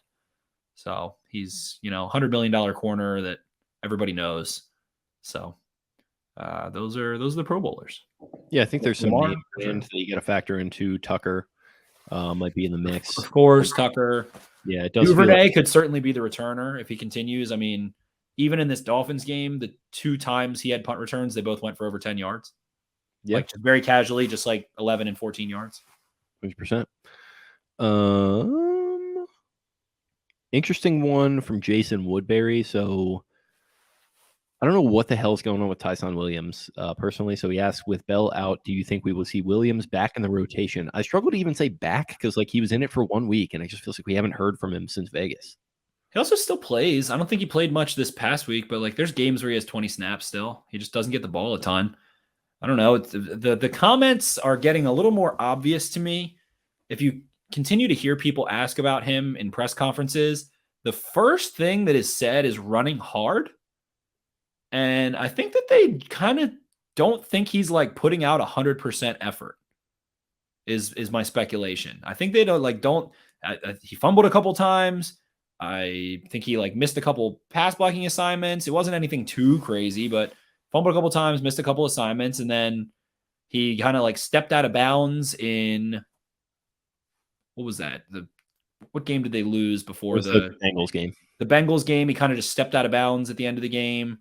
I think they want him to be running harder and playing more physical. There's also a comment about how he's not really like that goes hand in hand with the fact that he's not used on special teams much, despite the fact that he's active. Whereas like Gus Edwards was playing a shitload of special teams last year and doing it well. So I think they think he's like kind of dogging it a little bit. And I don't know, man. I thought he was going to have a good year. You know, I expected him to, when he started being benched, I was like, okay, you know, we talked about how J.K. Dobbins and some of those things, but at the same time, to your point that you love to make, they very well could start using him a ton down the stretch here. He's been getting a couple months of being, you know, on the roster in practice, and they like Freeman. They had Murray, they had Bell a little bit, so definitely could factor in a little bit. But right now, they like Freeman. I think Freeman's a really smart runner, and then Murray's going to come back in and be the big back, so he's going to be that third back. And how much did Justice Hill touch the ball last year? You know, 50 times total. So a couple touches a game here and there. Some games maybe he'll get 5 touches, and that's about what I see right now. Yeah, it's just like he just hasn't played that much football in the last couple of years. Like I think that's kind of an underrated factor here, right? That like he transfers over to BYU and then he gets hurt. He was injured twice. Yeah, he doesn't play in 2020, and then it's just like it's not necessarily a thing where I don't know. I think people kind of think of it just as a plug a guy in and he goes for it, and that certainly does happen sometimes. So it's not to totally discredit. Trey Sermon, they won't play. Kyle Shanahan will not play Trey Sermon. Yeah, he fucking hates Trey Sermon for some reason. I don't understand why, but coaches just have their reasons, and like sometimes they're bullshit and sometimes they're not. And like maybe this is BS, but like guys, I'm telling you, with this offensive line conversation we're having, I just don't think Tyson Williams is going to like add a massive spark plug to this offense right now. Maybe a little bit, but like he could have a couple more explosive runs. He could, but when I watched Devontae Freeman, I don't think, oh my God, what is he doing? You know, that speed option, he didn't have a lot of juice there. I think he's still a smart runner and things, but I don't ever usually think like, oh my God, why is Devontae Freeman getting the ball? And are those explosive? Like to me, like are those explosive plays worth what you might be, and in my opinion, probably are losing in the passing game with somebody like Devontae Freeman, who has made a difference in that respect? Yeah, I think there's a little bit more confidence in checking down and getting to the right spot and making yourself available, showing your hands, things of that nature. But like, I think you said it best. I think there's some things that have not even been reading between the lines, but kind of continuing to come up. Special teams, full effort, needs to keep working. They like the guy. And then, like you said, coaches have their reasons, man. And it's tough to know exactly what it is. He could be showing up late to meetings and shit. Like, who knows? Who knows? And it's also like, maybe if it's not that, maybe that's speculation. So that was kind of a dick thing for me to say, but I'm just saying, who knows? But you got to present the full context, and that might be part of it. And also, I think what's part of it is like, it's an unfair position for this kid to be in right now because he hasn't played a lot of football, and we wouldn't be even close to having this conversation if they didn't lose even one of their 2 starting running backs to ACLs. Like, he got put in a completely unfair position where you go back and you watch some highlights of, a half a year at BYU where he looked very good. But you go back and watch that and think, oh, you just plug that in. And granted, good first week against Vegas. That's great. But like, we can't be expecting this guy to come in and be the savior in the running game. Like, maybe a couple of explosive plays, maybe some mistakes. I think you could probably reasonably expect that from a young guy like him who hasn't played a lot and just doesn't really have the experience. So I think, maybe let's table the Tyson Williams discussion until he does start to get snaps is what I would say. And I think it's funny because like even Jeff Z, who like is always playing it between the lines and is getting pretty or is, a pretty objective guy generally. He's getting a little fired up about like, what are they doing not playing Williams? I don't know if that was in the Dolphins Matt game. Judon sack. Nice. I'm not watching, as we know, in the Dolphins game or the Vikings game, but even Jeff Z's getting fired up about like, what are they doing with Tyson Williams? And like, I don't know, man. Like ultimately, like it doesn't seem like something where to me at least, it just doesn't seem like something where he's going to make a massive difference in a positive fashion, and the negatives might just outweigh the few positives that might ultimately come from giving him a bell cow type workload. It's tough. It's a tough thing, and maybe it would be the right decision, but we're just never going to know until we know. And shit, we might not even know this year. So who could? I think ultimately it probably just boils down to trust. And like you said, the offensive line, not good. Pass pro is essential right now. He doesn't have a lot of experience. Rookies are usually not trusted in pass pro very much. Usually not very good at it. He's not a rookie, but he didn't play last year. And the other aspect, the final point that I have is, and I do think he can make a difference. I do think that he could be a little more explosive, fresher, get a couple big runs, whatever. You said there'd be negatives. I agree with that. But again, it ties back to us overrating the preseason, I think, where Jamar Chase sucked and Joe Burrow sucked. And so many hot takes coming out of the preseason because we didn't have it last year. COVID made us stupid because we forgot the preseason is like for guys to make the team and then go be special teams players. But he's not even a special teams player. I think that is the biggest sign of where they feel with him. Like John Harbaugh said that directly. You earn snaps as a player like Tyson Williams, is an undrafted guy who doesn't have experience, hasn't played a lot of football. You earn snaps through special teams. That's how it works. He's not earning the snaps because he's not playing any special teams. So they probably feel, I'm speculating. This could be entirely wrong. He could stay there he could get there at 5 a.m. and leave at, 9:30 p.m. at night. I have no idea. But with that, is he the first guy on the field? James Prochet, what do they love about James Prochet? He shows up at 5 a.m. He's one of the first guys in the facility. He stays, he works, blah, blah, blah. He hasn't been getting a ton of run. That's an entirely other conversation. But is he maximizing his opportunity? Is he showing everyone, there is that political aspect to it. Are you showing me you want it? You want the ball. You want to be the guy. You want to be the guy who gets the carries, the touches, that I put my football in your hands and ask you to go win NFL football games. Are you showing up early and leaving late? Or are you, doing what everybody else is doing and never the guy who's doing any of that? So he could be either one, and we don't know. So those are just context questions of what we don't know. And that's all there is. We don't fucking know.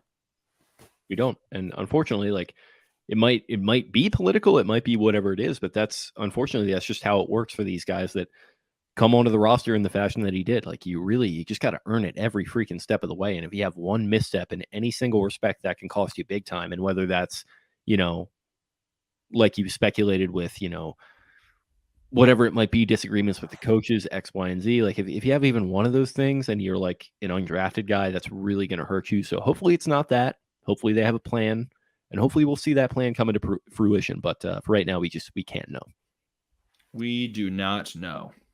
B-Rose 931, how would you compare and contrast rookie Lamar to Jalen Hurts? I assume he means Jalen Hurts right now. Rookie Lamar.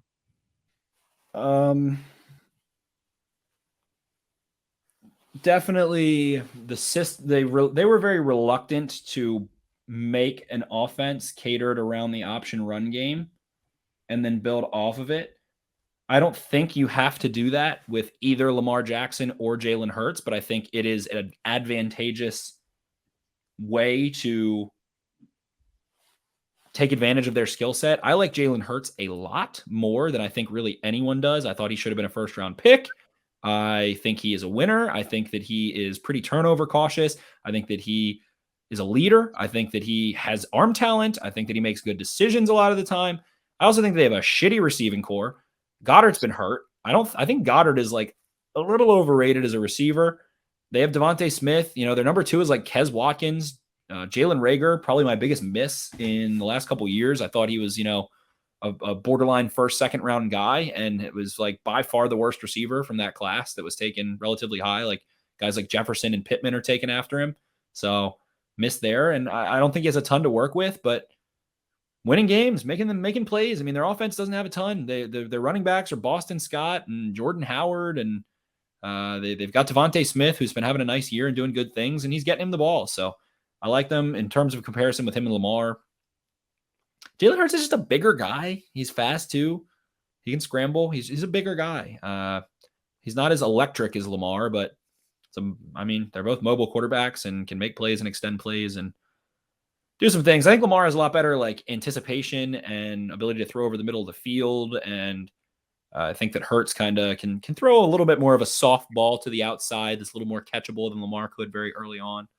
But Hurts isn't a rookie, so I don't think it's really fair to like compare him to rookie Lamar at the same time. You know, we do have Voss coming across our Twitter feeds talking about Judon's double-digit sacks by week 11 and asking us how that B. Will contract is looking. Exactly. Yeah, it's not great. It's not great at all. Not good at all. We are not. Tyson Williams has he has 6 special team snaps this entire season, and he's been active for a lot of games. Chick _ do you think Joker's stint with the Ravens comes to an end after this season? I'm going to say yes. I'm going to say no. I think that the injury is the reason why. I think he gets a 1-year deal with the Ravens. Yeah, okay. On that condition, I could definitely see that happening. 1-year deal. Okay. Glassy Fresh. Does Lamar need a dietitian or a proctologist? Lamar needs some probiotics. Get the man some yogurt. I think his gut biome is just fucking trash right now. I think he needs some. Lamar Jackson has the worst gut bacteria of any quarterback in the NFL.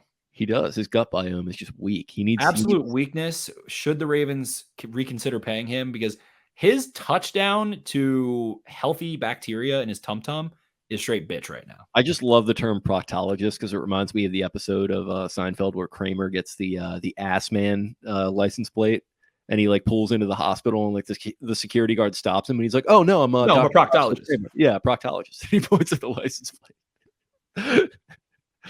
Oh God, I'm a very simple man. Juan Henry 4. Who do you, not the Ravens, miss the most? Peters, JK, Gus, or Ronnie?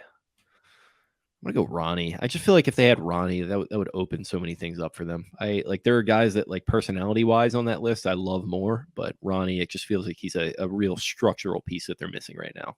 So like that's my buddy John. So what he's asking is, who do I miss? Like from a winning standpoint, I think the obvious answer is Stanley. Yeah, but I miss Gus, man. Yeah, I like personally, like for my I miss Gus. I miss Peters and Gus both more than him because everyone knows I'm a huge Peters guy, and Gus is another one of my boys in my state. Gus gets me going. There's nothing like watching him mow down a couple, like a linebacker and then a safety, just run through them, stiff arm them, and just be a silent assassin. He is like a shark, man. Like when he makes a big play, he'll flex here and there and stuff, but the amount of times where he will just make a truly dynamic play in tight space and turn it into an explosive run and then just pop up and go back to the huddle, like that shit makes me wet. Oh my God, I love that. Yeah, Gus is God. I think wins wise, it probably goes Stanley, very close, then Peters, then drop off like JK, then Gus. In terms of like who would help the Ravens win more games. Yeah, as far as like fan favorites, like I'm a Peters guy and I'm a Gus guy. And like obviously like as far as fun players go, like JK is more fun than Ronnie, but like Ronnie is easily the most important. And listen, I'm just built different and I'm invested in winning, so I'm gonna go Ronnie Stanley number 1. But yeah, all that's these the correct answer, but give me even one of them. Let me miss you some Gus. Last one from Leaf Mama. What are the chances the Ravens can sweep the rest of their division games? I don't think they're good chances, to be honest. I think there's no fucking way. They're going to lose at least one. Myles Garrett has not really blown the Ravens up at all. He is having the best year of his career. 13 and a half sacks already with a lot of games left to play. What does this man have? He has been truly dominant. 15 sacks, according to PFF. He has had at least one sack in each of the last 8 games, with 2 multiple sack games there. 50 pressures, 15 sacks, 8 hits. He has to have a game against the Ravens at some point, because 2020 he had 3 pressures, no sacks, 3 tackles, and 5 pressures, no sacks. I think he might have sacked Lamar once. 2019, 1 pressure, no sacks, and only played the Ravens once, and then he was hurt. And had 1 sack in week 5 of 2018 and 1 sack in week 17 of 2019. So it's been a while. I think he's going to wreck shop one game, and there's just going to be a game where Nick Chubb is just cutting shit up. I think they lose 1 to the Browns.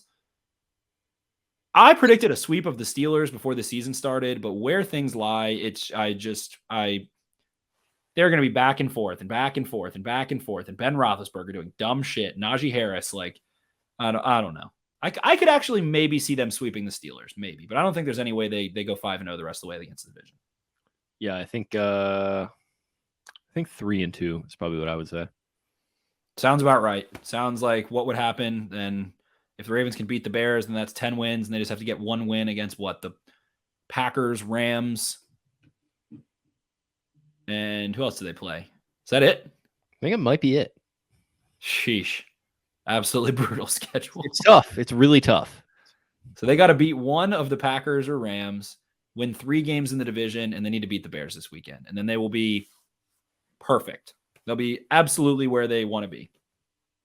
Yeah, listen, not an easy road necessarily, but they are at 6 wins after. God, these fucking injuries are just terrible. Like, really, like that hypothetical of like, who do you miss the most? Like, I miss them all. Like, give me 2 of those. Give me 1 of those guys, and I just would give us any one of those 4, please, for the love of God. Like, they're slapped together by duct tape and bubble gum right now, and they are somehow keeping this plane in the air. I don't know what's going on, but this is like the last mission over Berlin in 1945. Like, this is some heady shit that they're where the fighter jet just has holes all through the entire plane except for the cockpit. The MG-42 is on like a fucking it's just like the rotator is fucked up and you can't aim it, and they're in a bad way. They got to turn this thing around and try to get back to fucking Silverstone or wherever the airfields are in England, because this is not good. They also like didn't make a move at the deadline, which is what it is, but like, tough. Yeah, but it's just like what are you even like doing that for? Like, I don't know. I hate to sound defeatist, because I think like they can do anything in the AFC with the way the AFC is currently constructed, but it's just like, man, like, you lose all those guys, you just kind of get the feeling that like things are going against you a little bit. Exactly. And then the other thing I keep hearing about is how many guys the Titans have missed. Apparently I think they have 20 on IR and like a significant amount more games missed. And I was like, well, who's actually missed? So I don't know their roster like the back of my hand, but I just looked. They have had 39 players log a defensive snap. That is crazy. 39 players log a defensive snap. The Ravens have had, let's see here. Let's see how crazy it is. 29. And Tylan Wallace, Miles Boykin, Devin Duvernay, and Anthony Levine all have 1 snap defensively. I assume that was, I don't know what the hell that is. Maybe that doesn't sound right. That's from PFF. I don't know. Maybe they played a Hail Mary. Maybe, but okay. Darius Washington, Christian Walsh have played 2. Kayvon Seymour has played 9. Other than that, it's kind of all guys that like you expect to get snaps this year. Okay. Listen, it is what it is. It is what it is. Who is healthy? That's my question right now. The Cardinals are banged up. I think the Packers are about to be really healthy, if I'm not mistaken. Well, yeah, especially because now that I mean, they're all immunized, right? The beanie boy. Yeah. He loves him some beanies. Also wears Blender sunglasses, which I find funny, like the really reflective ones. He's just smoking too much weed. I think he's getting high. I think he's been doing ayahuasca a lot. That's my guess. guess. Actually, it's funny. He probably is immunized by ayahuasca. Shout out to his close personal friend, Joe Rogan. I was actually just listening to Ron White on there the other day, and he was talking about his ayahuasca experience. There we go. Sounded like it got Ron White off the alcohol. Maybe if Aaron will go do some ayahuasca, it'll convince him to get vaccinated as opposed to immunized. But listen, that's a personal choice. I'm just done. Whatever. Do whatever you want at this point. Yeah. Most of us are vaccinated. Do whatever you want. For our purposes, I'm not having that discussion again. Exactly. So do whatever you want. But the Ravens have to beat the immunized one. They will. In Baltimore? Yeah, that's here. Are both of those games here? Rams? Yeah, I know Rams Rams are. Mm-hmm. Golly, geez. That's like into January too. One of those games is like January 9th. That's just too long, dude. That's way too long of a season. Football needs to start, like, I don't know. Could we start in February or March instead? If we're going to do this long season, like going to a game, imagine going to a game in Green Bay, January 9th. They should do what soccer does, and they should start in August and then like take a month off in the middle of the year and then come back and finish in like May. That'd be so sick. Yeah, that'll be great. And listen, they're probably already thinking of a way to do that. Something along those lines. But yeah, summing it all up. Thanks for the mailbag, everyone. We haven't done one in a while. That was a fat stack, so we've got a monster episode. We had way more that I didn't get to, too. I consolidated some, but I also skipped a couple, so sorry if I skipped you. But yeah, not everybody gets answered every time. Yeah, there was a lot. Appreciate them nonetheless. The consolidation needs to happen. We don't want to answer the same question with 3 different words 5 times. For sure. Exactly. We appreciate you guys on that one. Monster episode. That leaves us with Predicky time and any other thoughts that you have now that we've been ruminating and marinating on the Bears game. Anything in your nasal cavity that has been just wafting with your probably like not birthday cake, but some other more neutral cake scented candle that's probably in the Jeremy Butler Memorial Studio right now? Actually, I do have one going right now. What is that? What flavor is that? That's a cinnamon spice. Oh my God. That sounds fantastic. Yeah, I think the scent might be kind of getting out of it because I'm not really smelling it right now. But it's been just feel that little warmth coming off of it. Yeah, I gotta get re-up on those. But other thoughts? I mean, yeah, nothing crazy. I think we kind of covered in our hour and a half that we've been going here. So I guess predictions. I will go Ravens win 26-21. That just made my heart like feel heavy thinking about that game in the fourth quarter. Especially that means Justin Fields is like in it. And I love Justin Fields. I think he's probably my second favorite quarterback in the NFL from like a fan perspective. I just enjoy watching him play. I fully expect them to be in. I think this is going to be a close game. I think like this is going to be a grinded out type game and 7-3. And there's going to be think pieces about the Ravens, how the Ravens have the veteran kind of gene, the winning gene. The Baltimore Ravens just know how to win, and the Chicago Bears, unfortunately, don't quite yet. I think that's what we're looking at. If they lose this game, it is going to be the most insufferable that Ravens Twitter has been ever. Yeah, like, I mean, since we've been doing this podcast. Yeah, I mean, there have been some really bad moments. After the Browns game in 2019, that was tough. After they were 7-6 at one. That was so early in the year, though. They were 7-6 last year. That was kind of rough, but they had the COVID loss, so it was kind of like eh. But yeah, it would be pretty bad. But like, I'm also like, my expectations, I feel, are somewhat managed right now because of the injuries. It just, I don't know. I'm fine. It's just going to be fire this guy, fire that guy, fire this, fire that, whatever. Fire stuff is just like, hey guys, like no one's getting fired in the middle of the year. Like it's not going to happen. My prediction ahead of the year was that Greg Roman gets fired if the offense struggles. And guess what? The offense struggled last week. If the Ravens can't score at least 2 touchdowns in this game, the calls for Greg Roman to get fired are going to be 1,000 yards wide per call. It is going to be a mountain shouting into a valley of Greg Roman getting fired. And that I have a hair in my throat that can feel that happening. Just instinctively, but ultimately I think the Ravens, if they are who we've known them to be, win this game. They limit Justin Fields. The Bears score like 1 touchdown. I think that the Ravens goal line defense is much improved. Their red zone defense is very good. Their third down defense has been pretty solid. I think Wink Martindale said if we could just play on first and second down the way we play on third down or something in that context. I can't remember. Maybe it's the other way around. I don't know, but Defense has been playing better. They still have some blown coverage issues and things like that. A rookie quarterback might be seeing a little bit of ghosts, especially one that struggles against the blitz. So Ravens aren't scoring 30 much anymore. So we'll go in the 20s. Let's go 26. That might have been what you said. Whatever. 26-19 Ravens. I think I was very close to what you said. We're only 2 points off, yeah. Yeah, 26-19. Something in the 20s to something in the high teens. 26-17, 26-19, something like that. Okay. That would be fantastic with the Cleveland game coming up at home, back to reality. So we're going to try and get together a tailgate situation. Maybe we'll just tell people to come where we go and something of that nature. But definitely, I think the Browns, it's Thanksgiving weekend. So I'm sure a ton of people are going to that game. Hit us up. We'll be trying to announce something maybe a little more. So, because I think you're going to that game, right? Mm-hmm. Yeah. So we'll try to announce something for anyone who's going to that game. I'm going to try and put out some holiday merch here that should be dropping this week. Make sure to go find that at podcast. Go find that at podcastbeatdownmerch.com. And it is holiday season. We have the Zoo Boot wallet. Make sure to go find one of these bad boys. If you're looking for just a little, your dad, he might have that old wallet that is just beat to absolute shit and is an embarrassment, and your mom makes fun of him.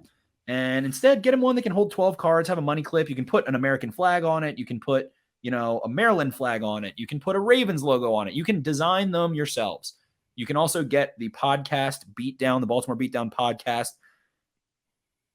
Zoo Boot wallet that we have on there. You can find that in our links in everywhere. You can search Zoo Boot podcast Beatdown, Baltimore Beatdown podcast. Use the code podcast Beatdown for 15% off. This thing is sick. I've been using it to go to the bar. I brought it to Miami with me. It is dope. I love it. It is so sturdy and has a money clip on it and all that good stuff.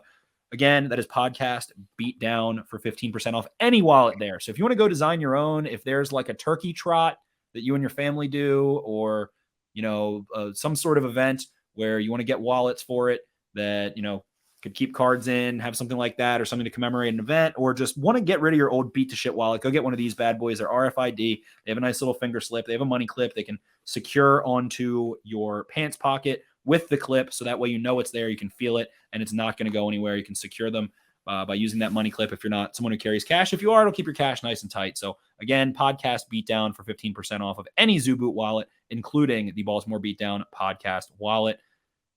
Go get one. Absolutely. Great ad read. Great episode. Thanks again to everyone who submitted. Great. Oh, we're just great. We're great. Yeah, everything's great. Everything is great. You understand that, people? Everything is fantastic, and you're going to like it, okay? Even if the Ravens lose to the Bears somehow, they're 6-4, and you're going to like it. You are going to like it. You're going to like it. Shout out to Nick Saban. You don't understand that winning can be taken for granted at times. That was... Get us out of here on that. That was beautiful. That was eloquent. That was hot. Thank you. Thanks for listening, everyone. We'll talk to you again with a recap show early next week. Appreciate you tuning in, participating, doing all that you do to support us. It is the best as we heading into Thanksgiving week here. Pretty excited about that short week. So heading into that. Thanks for listening, and we'll talk to you again early next week. Follow us on social media. Follow the show on Twitter at Podcast Beatdown. I am at Jake Luke. That is LOUQUE. Spencer is at Ravens4Dummies. That's the number 4 in the middle. And check us out on Instagram at Baltimore_Beatdown_podcast. And we will talk to you guys later. See ya. Arrivederci.